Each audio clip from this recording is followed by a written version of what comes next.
പേടിയാണ് സാറേ. സത്യം പറഞ്ഞാൽ ഇപ്പോൾ പുറത്തിറങ്ങി നടക്കാൻ തന്നെ പേടിയാണ്. കയ്യിലൊരു സ്മാർട്ട് ഫോണും ഇത്തിരി അഭിനയിക്കാൻ അറിയാവുന്ന ഒരു പെണ്ണുമുണ്ടെങ്കിൽ തീരാവുന്നതേ ഉള്ളൂ ഇവിടുത്തെ ഏതൊരു ആണിന്റെയും ജീവിതം. കേരളമേ, ശ്രദ്ധിക്കുക. ഇതൊരു മരണവാർത്തയല്ല, ഇതൊരു കൊലപാതകത്തിന്റെ അറിയിപ്പാണ്. ആയുധങ്ങൾ വേണ്ട, വെടിയുണ്ടകൾ വേണ്ട, കയ്യിലൊരു സ്മാർട്ട് ഫോണും അതിലൊരു റെക്കോർഡ് ബട്ടണും ഉണ്ടെങ്കിൽ ഈ നാട്ടിലെ ഏത് ആണിനെയും നിനക്ക് നടുറോഡിൽ വധിക്കാം. അവൻ മരിച്ചത് വിഷം കഴിച്ചല്ല, സോഷ്യൽ മീഡിയയിലെ നിങ്ങളുടെയൊക്കെ കമന്റ് ബോക്സുകളിലെ വിഷം ചീറ്റൽ കൊണ്ടാണ്. ബസ്സിലെ തിരക്കിനിടയിൽ ഒരു വീഡിയോ ക്യാമറ ഓൺ ചെയ്ത് അവൾ വിളിച്ചുകൂവി ഇവൻ മോശക്കാരനാണെന്ന്. സത്യം എന്താണ്? ആർക്കറിയണം? അവൻ നിരപരാധിയാണോ? ആർക്ക് വേണം? അവർക്ക് വേണ്ടത് നീതിയായിരുന്നില്ല, മറിച്ച് തന്റെ ഇൻസ്റ്റഗ്രാം റീലിലെ റീച്ച് ആയിരുന്നു.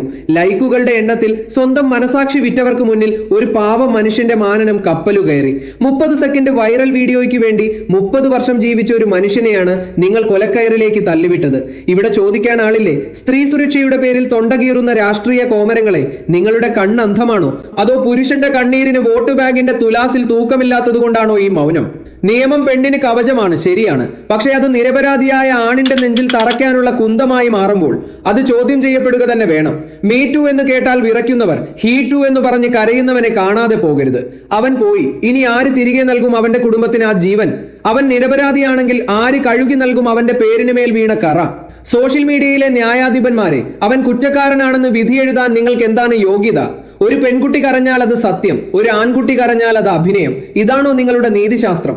ഇന്ന് അവന്റെ വീട്ടിൽ ഉയരുന്ന നിലവിളിക്ക് നിങ്ങളുടെ ഇൻസ്റ്റഗ്രാം പോസ്റ്റുകൾ മറുപടി നൽകുമോ? റീച്ചിന് വേണ്ടി ഇരവാദം അഥവാ വിക്ടിം കാർഡ് കളിക്കുന്ന വിഷജന്തുക്കളെ, നിങ്ങളെ ഭയക്കേണ്ട കാലം അതിക്രമിച്ചിരിക്കുന്നു. ഓർക്കുക, ക്യാമറ കണ്ണുകൾ തുറക്കുമ്പോൾ അടയുന്നത് മനുഷ്യത്വമാണ്. ഇന്ന് അവൻ, നാളെ അത് നിങ്ങളാവാം, നിങ്ങളുടെ സഹോദരനാവാം, അച്ഛനാവാം. വ്യാജ ആരോപണങ്ങൾ ഉന്നയിക്കുന്നവർക്കും അത് പ്രചരിപ്പിക്കുന്നവർക്കുമെതിരെ നിയമം കണ്ണു തുറന്നേ മതിയാകൂ.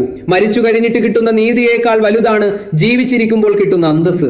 പെണ്ണിന്റെ കണ്ണീരിന് മാത്രമല്ല, ആണിന്റെ ചോരയ്ക്കും ഇവിടെ വിലയുണ്ട്.